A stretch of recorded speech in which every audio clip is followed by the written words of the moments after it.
It's a great pleasure to welcome you all here and to introduce our speaker for tonight, Robert Gribben. Robert is very well known among us and is one of our very eminent chapter colleagues here in AAL Victoria. Robert is possibly Australia's greatest ecumenist, or if not, very nearly. Robert has been a minister in the Uniting Church of Australia, has been a teacher in theological colleges in Australia and the UK. His involvement in ecumenical dialogue is absolutely mind-blowingly expansive. In my time as convener, Robert has worked on papers that he's mentioned to me in relation to Methodist dialogue with Baptists, including writing a theological paper on Baptists' theologies of baptism as a Methodist. Robert is with us tonight to speak on the topic Eucharistic absence. And this is a very timely and interesting paper that I'm sure will provoke a fair amount of reflection and discussion. Many of us who are ministering in Christian community or are members of Christian community or find ourselves on the edges of Christian community have found the last 6 months particularly challenging. For those of us in the Catholic tradition, the inability to have public masses has raised questions about access to sacraments and how we can help people to lead the lives supported by sacramental worship and particularly access to the Eucharist that is so fundamental to how we approach the working out of our discipleship. Social media has been very animated with discussions about, can I bring a bit of wine and a bit of bread to my screen when Eucharist is being celebrated on Zoom and still participate in communion? Responses to this vary, and the conditions under which these responses originate are as varied as the people having these experiences. Robert will be pursuing a very particular line about Eucharistic presence and Eucharistic absence, and I hope it will be thought-provoking and possibly prayer-provoking for us all. So please welcome Robert, and I look forward to hearing the reflections after his paper. Is it being recorded, Kieran? It is being recorded. So we'll be able to get a copy? Yes, you will, most certainly. Now, if you just hang on one moment, I'm going to spotlight Robert. I'm going to mute everybody and unmute Robert so that he can speak.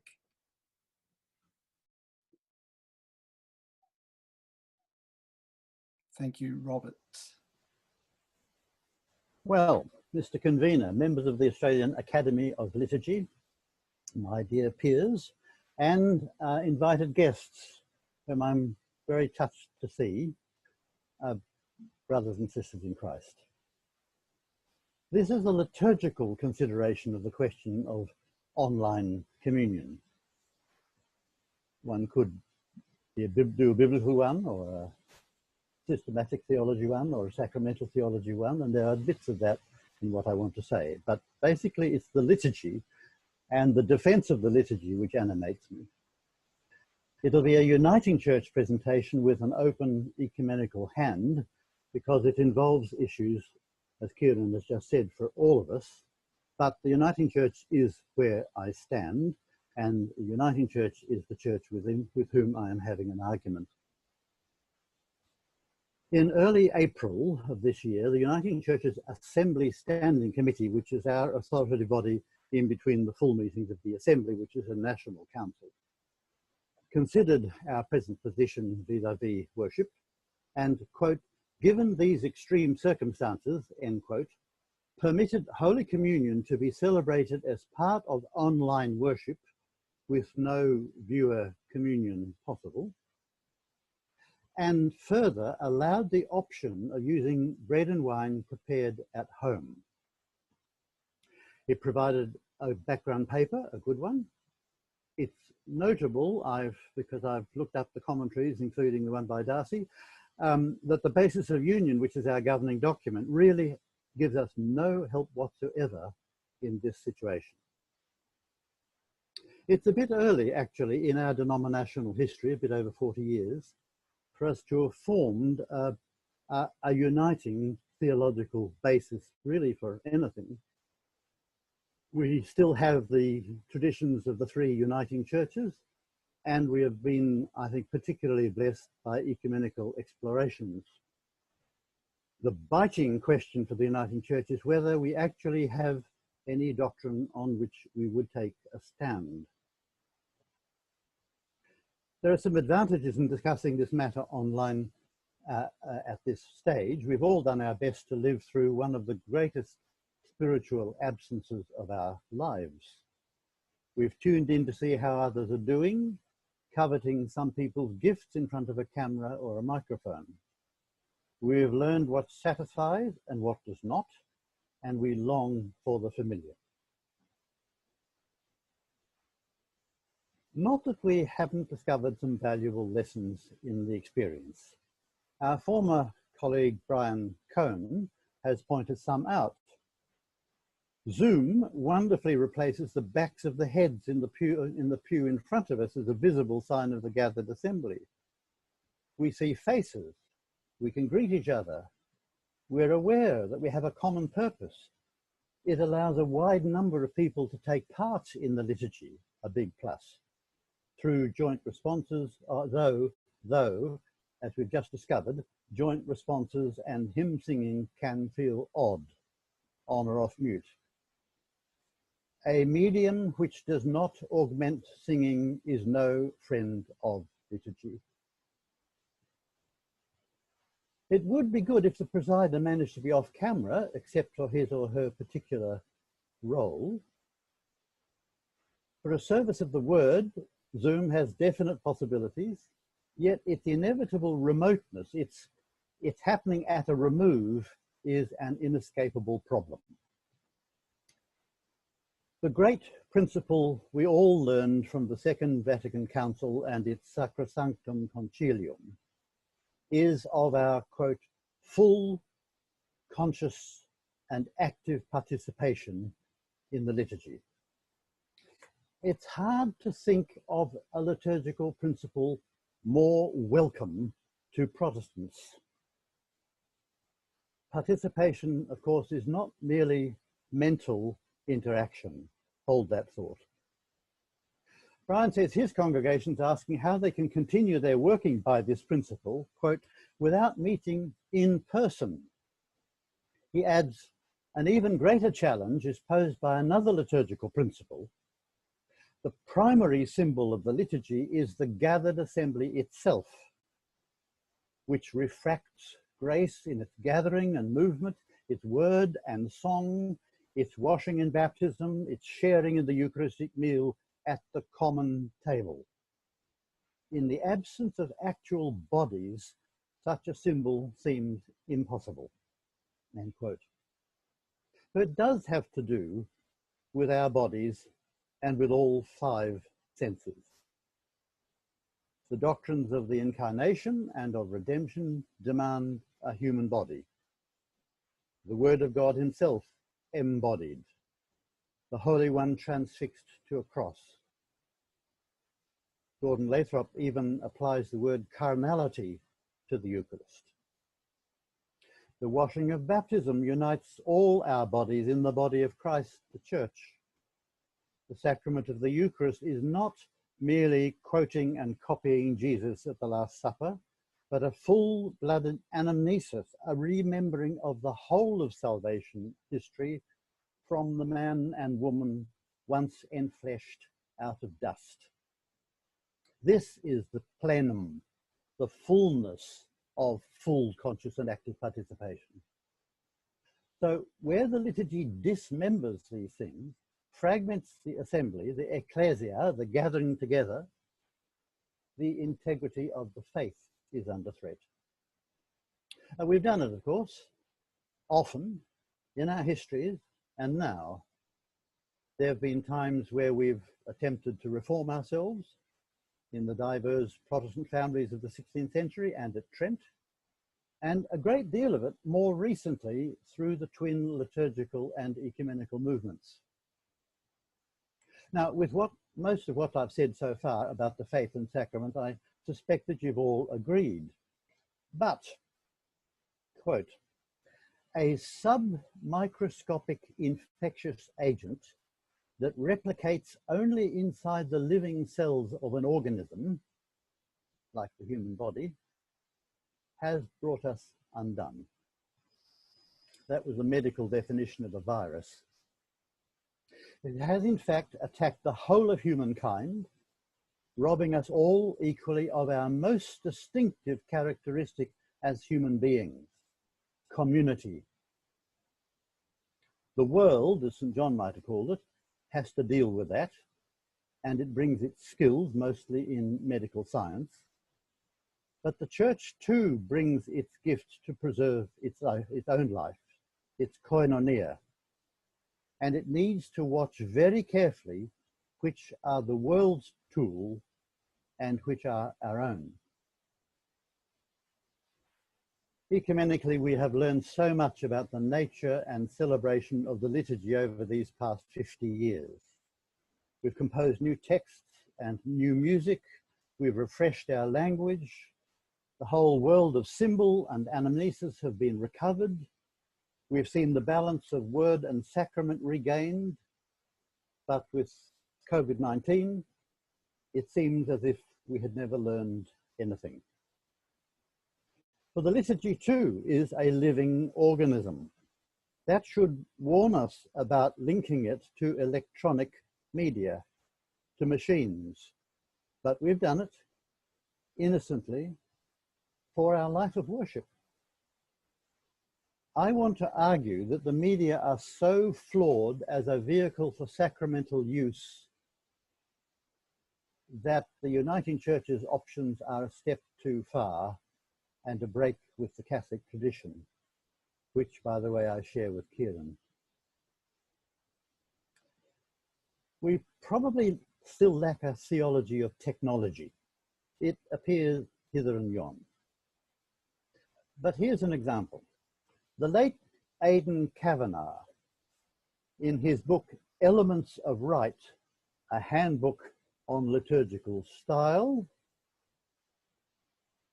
is strong medicine, quoted with a wry smile in liturgical circles, especially at Societas. He was a great character. But he draws a line in the sand. He wrote 40 years ago, but it was pertinent about 40 seconds ago. His comments are just as pertinent as ever. The wrong side of a record, an inverted slide, a broken film or tape, all put the assembly's worship at hazard. More fundamentally, however, he writes, resorting to electronic devices confuses vastly different types of communication. Ritual activity is a cool medium, which, and he's smiling when he says this, which seduces people into celebrative freedom of common activity. By comparison, electronic media are hot and tend to shove people into corners of passivity or isolation where they are manipulable by unseen wills, end quote. So in our context, the substitution of electronic media for everything we do in worship is perilous. In using them, we run the risk of borrowing their distortion of words, which in the public sphere are used to manipulate, or spin, or sell, or promote, or convince, or denigrate, or deceive. I spent, I suppose, about 15 years working with the Christian Television Association. We tried very hard on screen to separate evangelization from selling soap powder. The 15-second or 30-second little pictures, little cartoons, which we developed, had the simple purpose of keeping the rumor of God alive on public television. And pointing to where God might be found, we always finished in your local church. They were our best answer. They weren't terribly impressive, but a good experience. But getting the sacrament through the media, even to believers, is another task altogether. Now, some of you might have had a chance to see the video with Tom O'Loughlin and Carmel Pilcher and Joseph Grayland. Thomas described how many ways that we have actually learned to communicate virtually with benefit. But he says there are limits to virtuality at this particular point of the Eucharist. Or even a pub meal with a pint is best drunk with a mate. He asks whether it's possible to express love to someone virtually without their bodily presence. Joe Grayland noted the discovery that we can watch the Mass while having coffee or knitting, because we're removed from the usual context which carries with it customs, rules of courtesy, where we would not do that. And we lose all the sounds and the smells and the movement which marks a healthy human gathering, not to say also those visual things which evoke prayer and thought and faith. The very liturgical furniture, the central cross or crucifix, an icon, vestments, the glow of candles, the whiff of incense, all these every week in a uniting church, the familiar building, its memorials, the sound of the singers and the organ and the instrument, and so much more. Intangible in many ways, but contributory to the experience of worship which we are missing. The meme, which popped up at the start, points to one of the most important of these limitations. The fact that anything on screen makes us spectators and thus less than full participants. Now, I want to focus for a moment on the one great leap backwards, liturgically speaking, of our present time, the role of the clergy. I'd prefer to say leaders of worship, but you know who I mean. Robert Hovder's essential book on presiding, Strong, Loving and Wise, argues for what he calls a whole new job description for the presider. We've worked to rediscover the ecclesial nature of liturgy. We have tried a shift in perspective. Quote, the church comes first, the community of faith comes first, the assembly of the baptized comes first, and the fundamental reality of ministry is the ministry of the entire servant church. Specific ministries ordained, commissioned, or simply recognized in the community depend on the church and not vice versa. So we have welcomed the baptized back into the leadership of the liturgy. Those responsible for worship, and I hope there are always more than one, look out for good voices, male, female, adult, child, differently able to proclaim the scriptures. People who know the needs of the world firsthand to prepare our intercessions. Assistants in our ritual roles with the graces suited to them. The presider, having carefully avoided that so easily exploited leadership of a president, the presider is freed to worship with the assembly of the baptized of which he or she is first a member. But suddenly in mid-March, we forgot all we had learned and somewhat unjustly expected the clergy to find ways of maintaining the worship life of our congregations. One result has been the videos of a presbyter alone in an empty church building trying to recreate the normal.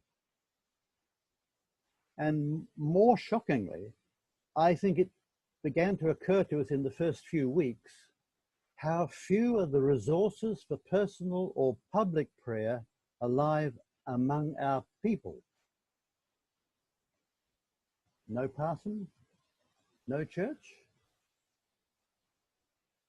Now, the teaching behind all that I've been saying has been largely a Roman Catholic scholarly gift, but there have been 50 years for the rest of us to read the matter for ourselves as separated churches, enriching where our own traditions, insights can be recovered or enhanced, or judiciously borrowing.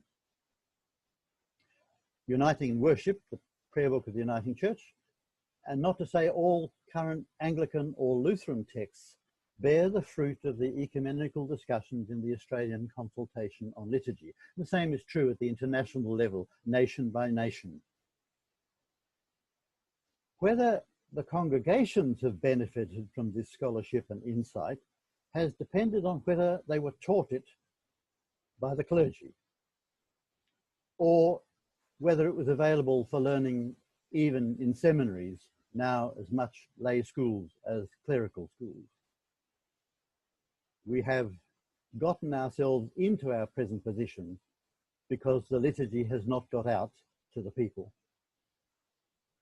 We could start by returning the planning of music to an ecclesial, a genuinely communal responsibility. Yes, to a committee, one with the relevant charisms. Let me reiterate just one or two, actually 5, core points, about a sentence each. First, again, apart from separating the celebrant from the assembly, the focus in the media is inappropriately on a presider alone. Film no liturgy where the presider is not outnumbered by the active baptized. 2, all the charisma and action of the presider on screen cannot replace direct human communication. 3, an empty building is both a negative symbol and unattractive. 4, as in the meme, liturgy is not a spectator sport. And 5, the liturgy is an organism. It has its own life. It has an ordo. A couple of detailed examples. A videoed liturgy separates assembly and presider and separates the assembly from itself. If it is live streamed, it at least connects people in time, but not in space. If it's a recording, as in YouTube, the disjunction is in both time and space. And those two dimensions are key indices of reality. Second, well, what about the Uniting Church's final option? A family or friends at home with the bread and wine they have prepared and gathered in such a way that they can see a computer or a television screen. The Uniting Church, as do other churches, has guidelines as to who presides and who receives. Baptized children are included. What kind of bread and wine, and how the elements are handled and disposed of. If this current practice continues, current crisis continues, I should say, and by the way, the Uniting Church has placed a time limit of next March on this particular option, the Church will need to spell out much more clearly how the connection is made between the Church, what the Church believes is authentic sacrament, and those who are engaging in it remotely.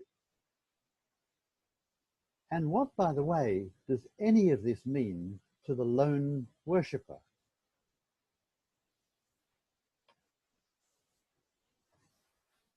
More sharply, how is this personal bread, this privately arranged bread, the body's body. 3. A friend has mentioned a church congregation where the reserved sacrament is available for receiving at home. However that whole issue might be rethought by the Uniting Church, I find one powerful claim in it. It is without doubt the church's bread. And I think if we are to break our fast at all, whatever bread is eaten, I leave the wine aside as we may need to do, it must come from one ecclesial celebration. Because there is one bread, and we who are many are one body, for we all partake of one bread. That was the point of the deacons taking bread to the absent in Justin Martyr's apology, and it was the point of the Didache seeds scattered across the hills and brought together and made one. Perhaps there's some relevance for the Uniting Church in looking again at its service, the communion beyond the gathered congregation. It doesn't quite apply, but it's worth pondering. In Victoria, we now have a general idea of when qualified normality might return. No doubt this eagerness has been driven by the commercial Christmas. The dates seem to be dangerously close. Our dilemma then still has some time to run. For many, as for me, the deprivation of the sacrament is hard. A weekly celebration has been part of most of my life and of my personal rule. I have chosen to fast, even though it's been imposed, but you can take up a sacrifice freely. In no way is anything I'm saying intending to lose my love for the sacrament of the Lord's Supper. The implications of our inert state for catechesis, for Christian initiation, and for evangelization are heart-stopping. What is the church in this situation? And is the next best thing adequate? The problem is that online communion is not really a thing at all. It is no thing. Not so much that a next best thing is not feasible, it is whether it is real. Now, our situation is extreme. Nobody had thought about it. And I grant that methods in extremis may sometimes be necessary to resolve such a question. The church has found ways to baptize without water and break bread on desert islands, but those are not the kind of extremes we face. We have people, presiders, bread and wine and water, but no true way to enflesh them. So I believe the Uniting Church must hold back from either media communions or communion at home, while COVID restrictions prevent us from gathering together physically. In conclusion, you've been waiting for it, I fear that there are many repressed objections among my listeners that come forward on the basis of your pastoral concern. I've known many a good doctrine set aside on the basis of a pastoral concern. People want to feel they've been to church. People want to see some signs of normality. People get something from watching, and so on. And let's be serious, as if the liturgy were for something.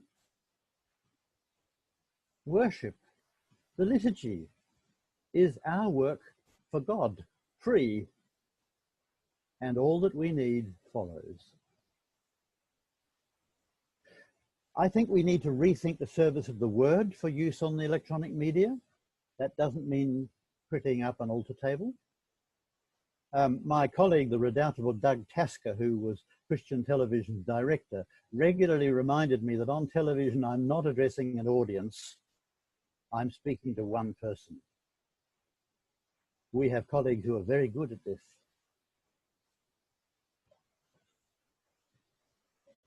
If you venture, make sure that somebody's told you you can do it, because the media are merciless. Bible study could function well on Zoom with an opening exposition and directed conversation that you need to keep people's focus. It's also a wonderful tool for maintaining contact with the congregation, for post-liturgy chats and face-to-face with one other person. It's lots that can be done. And we need to pay further attention to domestic liturgy, whether it's a personal quiet time or a family prayer time, almost entirely disappeared from the Uniting Church, or that great gift, that treasure that Roman Catholics and Anglicans and the Orthodox have of a daily office, done with the skills that Kieran brought to it today. Let's remember all these suspended understandings when we finally return to our favourite pew and our people and our clergy and the music makers. Above all, please let us not just take up where we left off. Let's take a fresh look at ourselves as worshipping bodies and discern the gifts of the Spirit to be harnessed for the benefit of others. Let us not forget that those still exist who will need a media link with the church for pastoral care, catechesis, evangelization. But above all things, let us embrace with our whole body this precious gift of the Lord that we have lost for a time, and in every way honor it, give thanks for it, celebrate it, and receive it fully, consciously, and together. Thank you.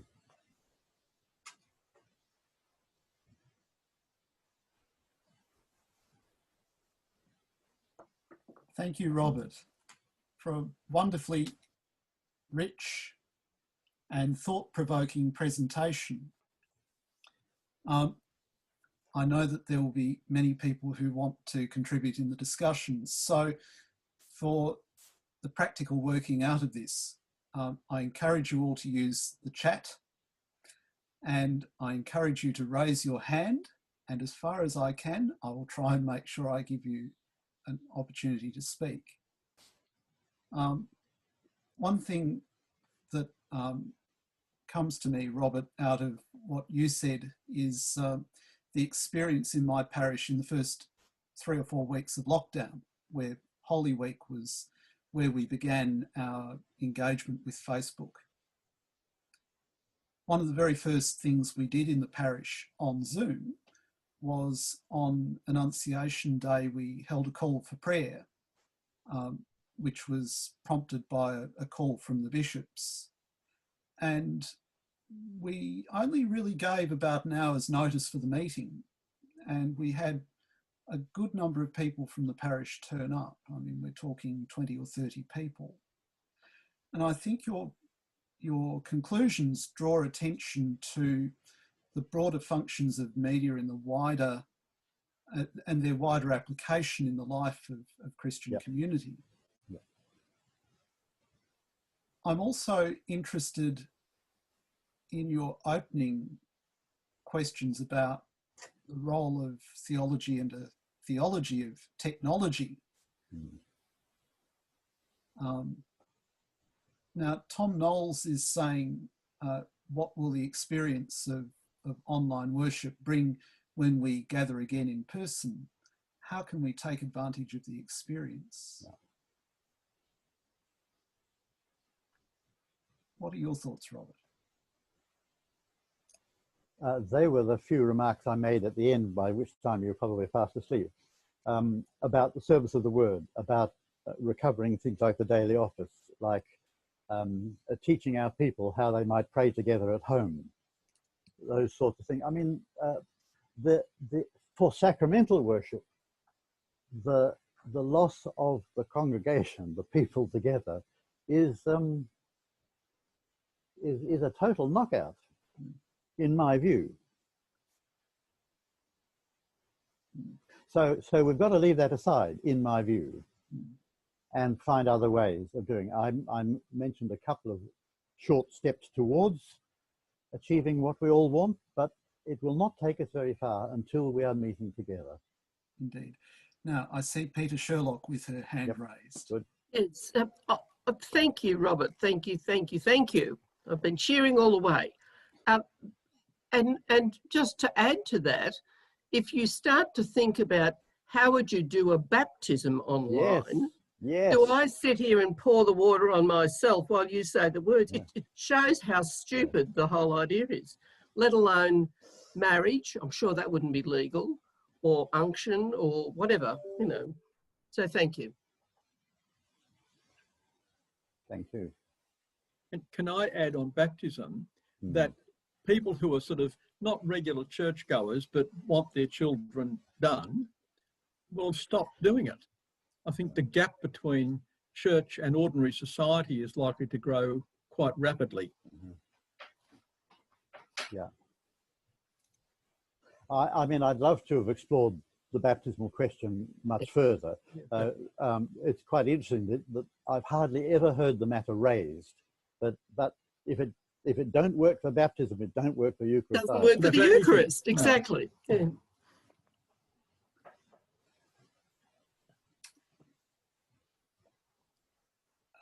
Nathan has raised an interesting thing in the... Yeah, say a bit more. Say a bit more, Nathan. Yeah.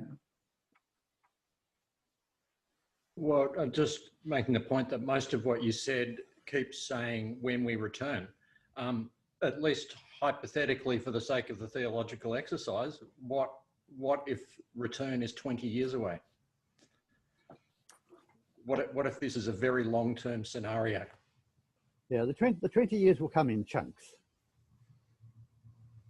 And we'll face it as we discover what the reality is. That's, I think, how it's likely to work. I mean, there are signs all across the world. There are people battling to find answers to this question. And it's our responsibility to continue to look at it as well.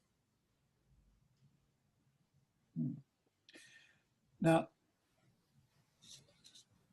sorry to interrupt you, Robert. I saw Darcy Wood waving his hand a moment ago. So if he wants to unmute, I think there's a reflection. Yes.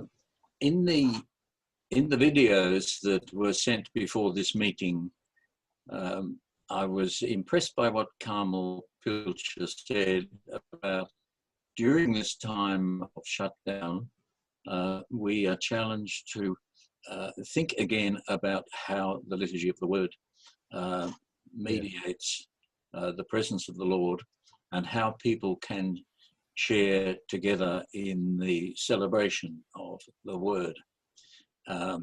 In our locality here in the Macedon Ranges, the recorded services are not presented just by one presider. They're presented by a number of people, and the word is read from scripture, but the word is also expounded by several people, and the word is also sung. So I think this is something to think further about. That I agree with Robert in general about the difficulties of sacramental worship when it's remote. I agree broadly with that. But the liturgy of the word is something that we can work on more, I believe.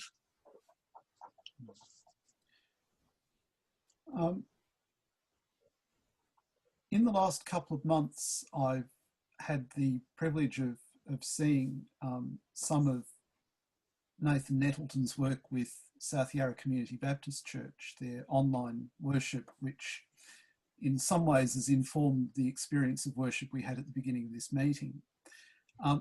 There are two things I'd like to do in the next few minutes. One is to give Nathan an opportunity to speak about the process and evolution of that model of worship. The second is that Bob Derenbacher has raised an interesting point about individualism. And I think it would be good to ask him to speak a little more about that. So could we go Nathan, then Bob, please? Sorry, Kieran, I'm not really clear what you want me to do Oh, sorry, in my 30 Nathan. seconds. Could you tell us a little more about the online worship experience of South Yarra Community Baptists? I actually wonder whether Robert might like to answer that question. Because Robert's experienced it semi-regularly for a little while, and he's got the floor. And so in light of what he's been saying, I reckon it'd be interesting to hear Robert's take on it. Well, Okay. greatness is thrust upon one. I've always taken Nathan Littleson seriously. We've got a lot of parallel experience behind us, including the monastic community of the Transfiguration, formerly at Breakwater, now beyond Geelong, and their liturgies, which were very much based on a congregational ecclesiology, which of course Baptists share. So that what Nathan does, and it takes a tremendous amount of preparation. There is a standard liturgy, though it has, of course, like all standard liturgies, lots of variations in it. He has a choir, which produces a corporate voice of song, which people can sing along with or not as they wish. But every member of the congregation is invited to take one of the prayers, all of which can be found in a script, and offer it, and the readings and all the rest, so that, I mean, you have almost a total, the presidency has been almost entirely dispersed in the congregation. Though Nathan's a very subtle presider, and he does keep out of the spotlight most of the time. When something that requires the pastor there, the pastor is there. It is amazing the variety of skills which some people might judge as rather poor at points, but I find them just as evangelical as those who have good BBC accents. So it's an ecclesiology that holds it together. And Nathan would argue that, well, he's free to disagree with this now, but we did talk about it, that in this situation, the whole congregation is, as it were, consecrator. And therefore, those at home with their prepared bread and wine are co-consecrators with the congregation. I'm not a congregationist, but boy, do I understand the theology of that. I can see it and I honor it. It does take a lot of work. It throws the accent back on the wordiness of it, I think, though the moment of communion is experienced as a solemn one. My criticisms of that I said earlier still apply, and on about the second occasion that I attended, I did prepare some wine, only the best, and some ordinary bread, and ate it and drank it prayerfully. But it was my celebration at that point. And incidentally, I won't use my ordination to celebrate privately in my house. That's not what the presidency is for. So, I mean, you know, hallelujah, keep it going. And there's all sorts of naughty Uniting Church people in the congregation. Bob Derenbacher, would you like to come off mute? By all means, I hope you can hear me. Thanks, Robert, for a fantastic paper, and thank you all. This is my first time being with this academy, so thank you for welcoming me. Nice to see you. Just first, I'd like to commend two articles that are in the Anglican Journal, which is in Canada. It's the Anglican Church of Canada's national newspaper. Two articles by Chris Britton, with 2 T's, and Chris is my counterpart at Trinity College, Toronto, and has written 2 excellent pieces on Eucharist during COVID, and I would commend them to you. Robert, my question for you has to do with virtual communion. And when I say virtual communion, I'm thinking specifically of, you know, having the wine and the bread in front of your computer screen as an individual. I'm just wondering if part of the problem is Western individualism. In other words, I wonder if non-Western Christians would be experimenting with virtual communion to the same degree we are seeing here in the West. Yes, it would be good to have Carmel Pilcher at this point and talking about her experience in Fiji, where the community so completely absorbs, as it were, the individuals. I know the Pacific Islands moderately well, and I can see how that works. I've also seen it in Africa. I think you're right about individualism.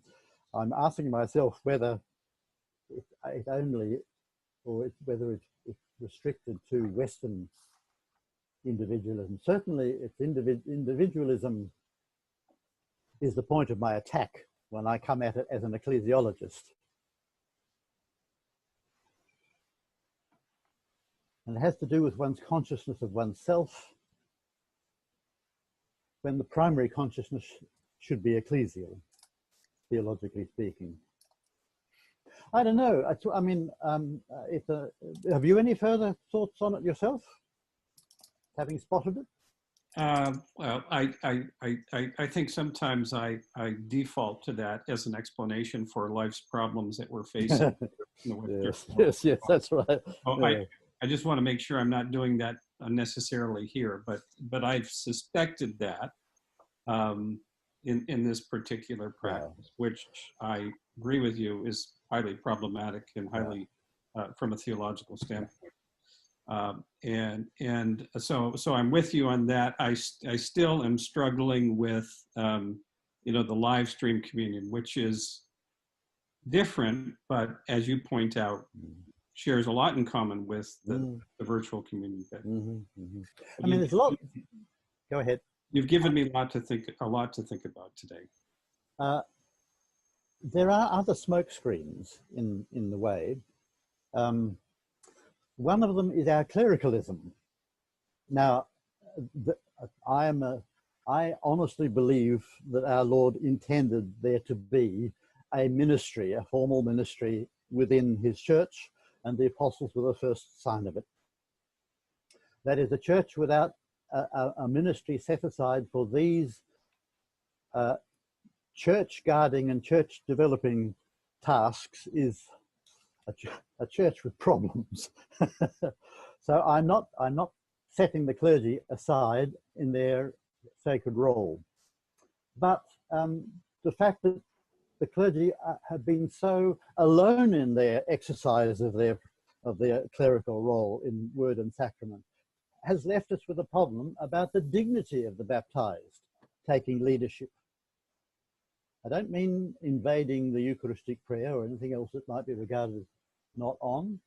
I mean, the Uniting Church spells out quite interestingly in Uniting in Worship precisely what are the tasks the presiding minister should do, and it doesn't, because we don't have canons and we've avoided that kind of language, we've said it is the privilege of the presiding minister to welcome the people and do the opening greeting, to pronounce the forgiveness of sins, to preside at the prayer, the great prayer of thanksgiving, and to give the blessing. So we define those positions, and I think that they are also part of the presidential role. But for the rest, everything can be done by the baptized. I once I got to know the community of Grandchamp in Neuchâtel in Switzerland, which is the community that formed Brother Roger and the first These members. And they came in as presbyters of the cantonal Church of Neuchâtel.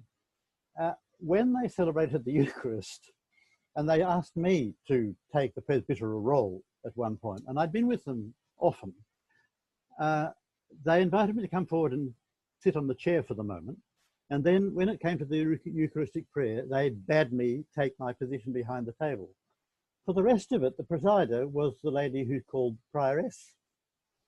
It was run by the community. The voices, the singing, everything was done by the community. when they required a representative of the Catholic Church, they called a presbyter in. I learned a lot in a few minutes. I don't know whether any of those things touch on you. The other cloud, the other smoke screen is our fear of magic, that there's something magical operating here, and that you know, electricity might be a replacement for something else in consecration. But I just leave that to cause you further confusion. Now, we do actually have among us a representative of a very, possibly a very different perspective. Among us, we have the Reverend Nishad Isaac from Kerala, India. So first, let me say welcome, Nishad. What's been the experience of your church in India with COVID? Thanks, Karen, for the opportunity. And it's been an honor to be a part of this lecture series. For us, we had the lockdown by the end of March, and we had 4 periods of lockdown, 1, 2, 3, 4, and now we have unlock 1, 2, 3, 4. So from September 21st, we will be having the 4th stage of unlock. Since the end of March till now, we do not have worships in our churches.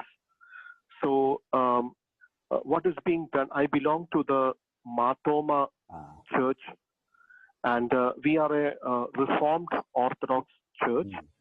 And what we have been doing is that our bishops have been conducting communion services on Sundays, and they have been aired over YouTube or Facebook for the congregations all over.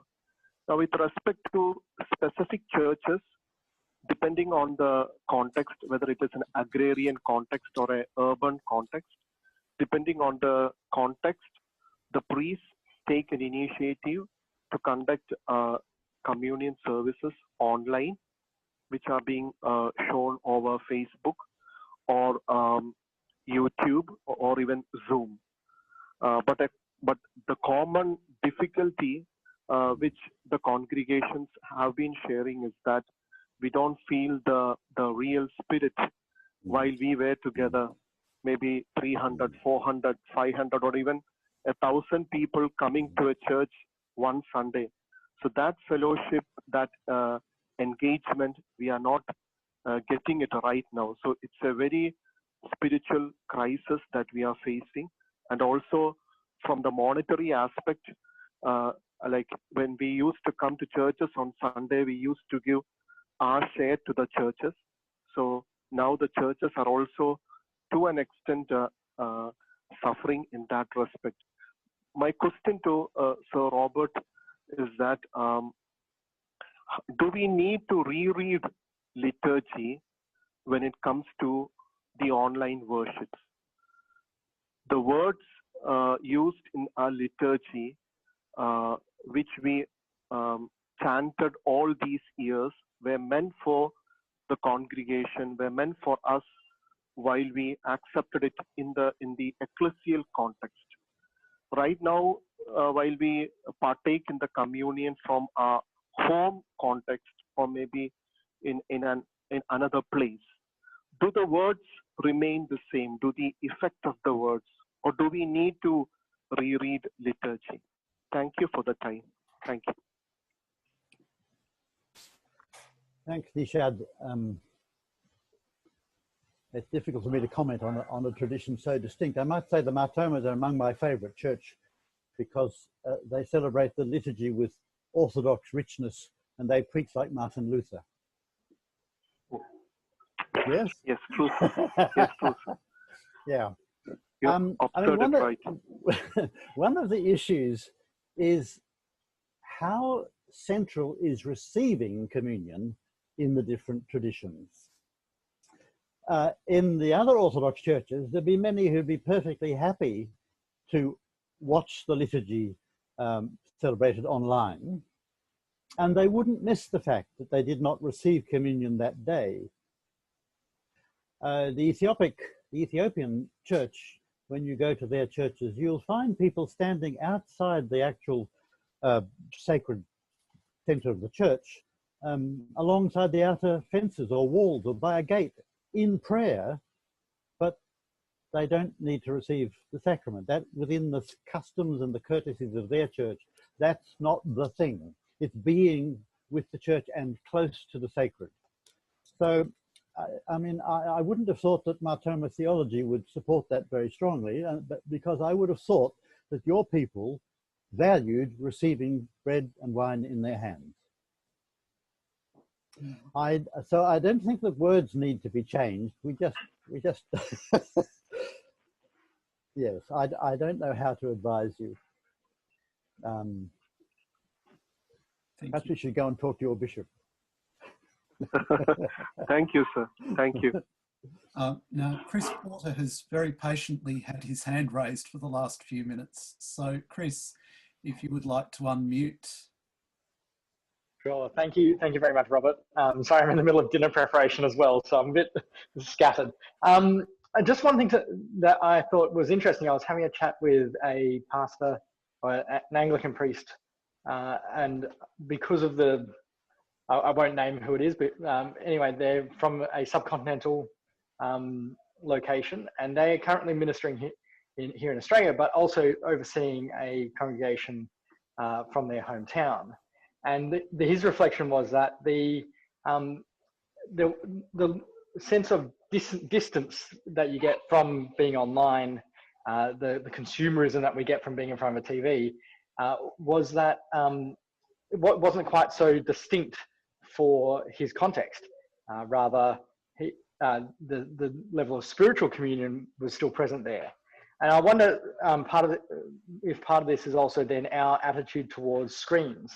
Our attitude towards the fact that a screen is there for consumption, not just for communion. We very rarely do corporate and community things on screens up until now. We've tended to consume things far more often, and so it fits into that mindset for us. Yes. Robert, I'm interested that nobody has yet actually talked at any length about spiritual communion. And if somebody is going to talk about it, I hope it will include a Roman Catholic, because I think there are two different views of spiritual communion. One is a kind of imaginative replacement for communion, and the other is an ecclesial theology of not receiving communion. So there may be others who can make a comment about that. I take it that when you said subcontinental, you mean the Indian subcontinent? I did, yes. Okay. My memories of India, and I've not ever been to Pakistan, Sri Lanka, are of billboards everywhere. And I would have thought that consumerism was just as alive and well in the Indian subcontinent as anywhere else. I mean, it's a plague. I may not be right on your question. If you were to rephrase your question, I may have another go at answering it. I'll pass to someone else. I'm sorry. Okay. I have a hand raised from Jim McPherson. What I suggest is if we let Jim ask his question. Yeah. And we do indeed have Catholics among us who may be able to speak to that question of spiritual communion, Robert. While you and Jim are interacting, I'll try and set a couple of people up. So, Jim.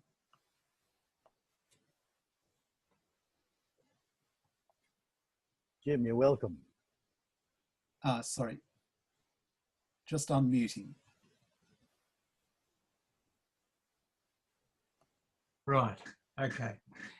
Thank you, Robert, for your presentation, and the conversation you just had with Nishad has encouraged me to speak of my experience, which I mentioned to Colleen O'Reilly this morning in a conversation on the phone, and she said, "Oh, there's an academy meeting tonight." So that's how this all happened.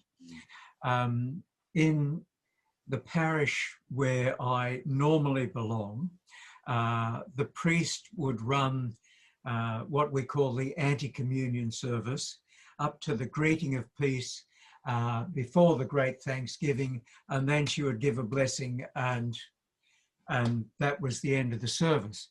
And to me, that I described that in my head as Eucharist interruptus. It is. And that's how I felt. Whereas I've been doing a locum in nearby parish, and when there were occasions when the priest, and this is before, and this is in Queensland where we've had a lot easier run than others. So there was a time when only the presiding priest could receive the communion. So there I was, standing at the altar as the preacher for the Sunday morning. There was the presiding priest, someone else, and the techie doing all of this on Zoom and Facebook and the like. And as the priest did prayed the entire prayer of consecration and received himself or herself, I was standing there next and deprived. Now, the interesting thing was I did not feel deprived. I did not need to receive the elements because I had been through that prayer of consecration in myself, which I had been denied in the other presentation, the Eucharist interruptus. And so I'd be interested in your comments on that, Robert. Thanks, Jim. I think all of us have been forced to do a lot of inner reflection to help ourselves cope with the great absence in our lives.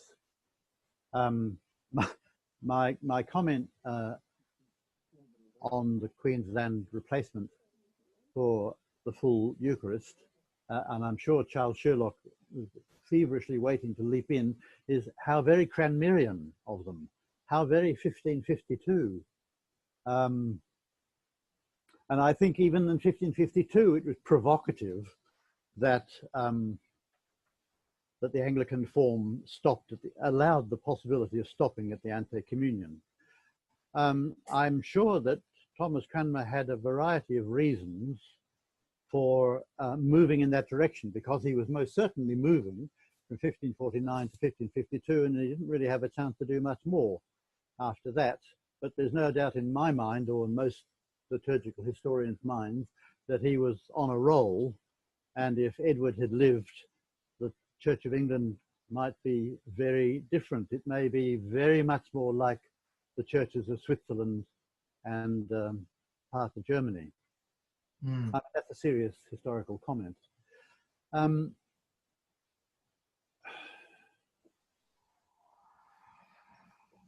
I understand why you felt no need to receive communion in that situation. If a prayer was an inner prayer, I see no reason why it needed to force you to, or require you to receive the bread. I may have misunderstood something you said, but I think what you were saying was really a question about the ante-communion, or which in more modern terms we'd say really was a service of the word. In the Uniting Church, we consciously made the Sunday service a service of both word and sacrament, with the possibility, which is taken 9 times out of 10, of not proceeding to the Eucharist, but proceeding to a general thanksgiving, which was, as it were, dry thanksgiving, intercessions, offering, the usual thing, final hymns, blessing, and out into the world. Slowly, the Uniting Church has been celebrating more frequently, so that word naturally leading to communion is much more in our minds than it was 40 years ago. But ante-communion is particularly abrupt. Were we really talking about a Book of Common Prayer service at that point? A prayer book for Australia. Oh, okay. But what part of my theology as it's developed is that it's also consecrating or reconsecrating myself to service and to stop in midstream when all the lead up is towards reconsecrating. It just jars. Yeah. I think that the problem that that particular Anglican church has served up for you, and I wish you well in solving it. Okay. I mean, it is a very particular situation, and I hardly know of it anywhere else. Right. Okay. Thank you, Jim. I have 4 people in a line. Goodness. So I see Charles has his hand raised. And as we're heading slightly over our time, could I ask for this to be very brief? And after Charles, we have some reflections on spiritual communion from Sophie Morley, Colleen O'Reilly, and Tony Doran. So Charles. I don't want to take the historical thing up, but Jim's point, I think, makes the thing that an essential element of the Eucharist, this is the more Catholic side, is not me receiving, it's the congregation's offering, anamnesis, the sense of, I don't mean the sacrifice of the Mass, but the proper sense, the sacrifice of praise of ourselves, and in some sense associated with the offering of the bread and wine. That's what you can't do online. And I think that's partly what Jim's missing. The second point I'd like to make is that the liturgy of the word, whether it's a separate service or anti-communion, that itself is sacramental. And you can't just, that has a sense of embodiment as well. And I can't imagine Robert disagreeing. But that's all I would like to comment on. By the way, in our town, the best thing that's happened is 7 of us from the 3 different churches each day ring the only church bell in town at noon. Yes. And that's been very helpful. It's gone on for 25 weeks now. Okay, Sophie. I just wanted to say thank you so much, Robert. I was saying yes, yes, yes, like many of other people, with all your wonderfully made points and your very deep sense of ecclesial theology. I think that's the thing that really strikes home with me during this COVID pandemic. I must say, I started to look at Mass online right in the beginning when we had lockdown in March. And I started to say that prayer for spiritual communion, and I only said it once, and that was it. I just could not cope with that whole tenor of the prayer. And then I stopped watching after the Liturgy of the Word. I actually stopped watching the live stream. I can't cope with the fact that this is just a viewing of a sacramental act. It's not sacramental to me because I can't physically be there. We're not together in community in a physical space. So I agree with all those comments about sacramental communion. But the other thing that I find interesting too is a colleague of mine who is involved with Team RCIA in the US has written a beautiful prayer when one cannot receive communion. And I like it much better than the spiritual communion prayer, which is really a throwback for when people didn't go to communion at all or once a year. And I just want to quote just the first a couple of paragraphs, if I could just crave your indulgence. This is just part of her prayer. My Jesus, I believe that even before I was born, you have been with me, knitting my very being day by day into the garments of your love, clothing me with grace every moment of my life. And on the day of my baptism, you poured your love into my heart through the Holy Spirit who unites me eternally to you.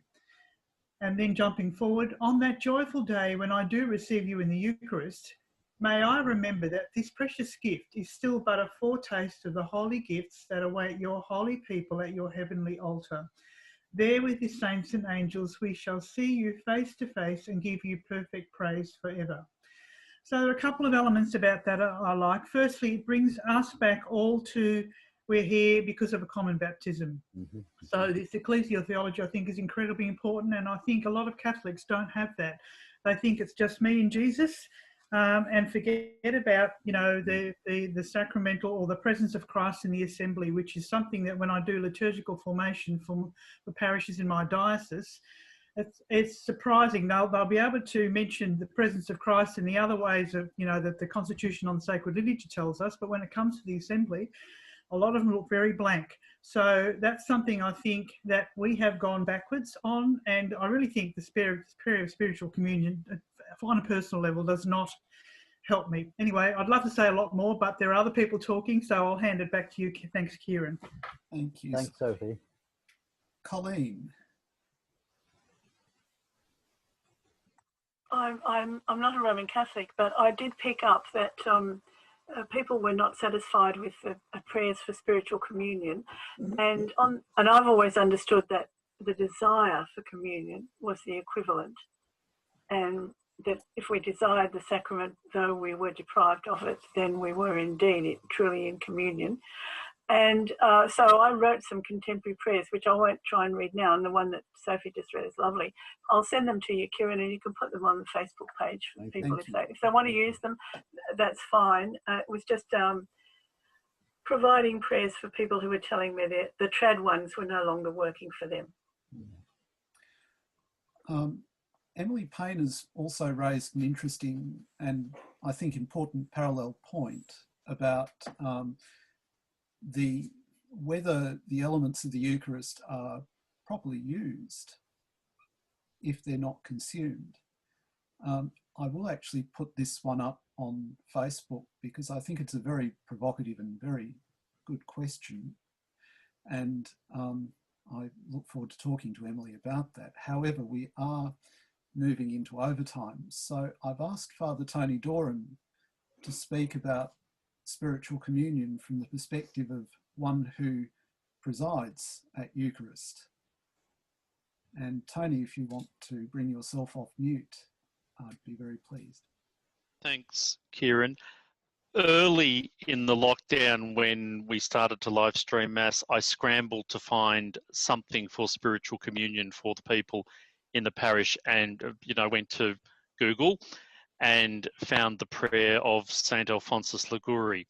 So yes, the language is of its time. Because we were struggling to learn all sorts of things at that time, I've never gone back and found another prayer for spiritual communion. But it's one of the things that actually joins us all together now in the parish, as I'm celebrating Mass and the people are joining in at home on Facebook or YouTube. So I'm not sure of the rights and wrongs about that. I've preached about it a few times. That, and I realise that there's a real hunger for the Eucharist out there for the people, and that they can't at the moment receive. The other reflection, I think, before Vatican II, Catholics were used to praying in lots of different ways. One of the great things that the Vatican Council gave us was the greater ability to celebrate Mass by reducing things like the fast and language issues and all of that. But now it seems that the only way Catholics can pray is in the Mass. So when we can't have the Mass, we've forgotten how to pray in other ways. That's the other thing I'd say, just about Catholic worship at this time. It's Kieran? Yes, Robert. Of course, it was we Protestants who always thought that our problem was just me and Jesus. I think one of the remarkable things about this whole question is that there's not very much difference in our divided traditions between where we find ourselves in this lockdown. I also wanted to say that for me, all the ways in which a Eucharist might be happening in front of me on screen simply intensifies my sense of loss. And there is no other way of coping with it apart from turning it off. The final thing I want to say is just a response to Nathan and what I'm going to do for the next 20 years. On the assumption that the next move will be less than total lockdown and allows some small gatherings to occur, it can't be beyond the wit of humankind to find a way in which from a central ecclesial celebration, bread can be taken to other people. It may take a bit of organizing, taken by another human being who is allowed by law to travel from one place to another, hygienically contained, no doubt, do anything but post it, anything but post it, and somehow still within the context, a kind of extended communion might provide some help. It's still not the answer. Thank you. Thank you, Robert, and thank you everybody for joining us. It's been a very enriching conversation and one that raises a lot of questions that will undoubtedly continue to occupy us as COVID is part of our world. Before we end, two last things. Our next chapter meeting will be on the 11th of November, and I'm very pleased that I've been able to collaborate with my colleague from Alison Wish in South Australia to present a paper by Tanya Witwer from Flinders University talking about liturgy and pastoral considerations in a time of COVID, which goes to questions of how do we help our communities to recover from trauma. This is not quite where I thought the year would go, and it's a very important conversation. I think the issues that Robert has raised will undoubtedly resurface when we gather again in November. The video of today's meeting will be made available on Facebook as soon as I've got the video edited and put together and loaded up. And as we go our ways, let us join in prayer together.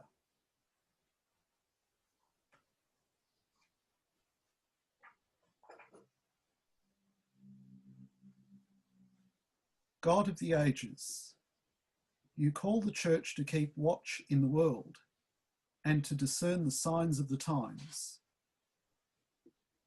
Grant us the wisdom that your Spirit bestows, so that with courage we may proclaim your prophetic word and complete the work you have set before us.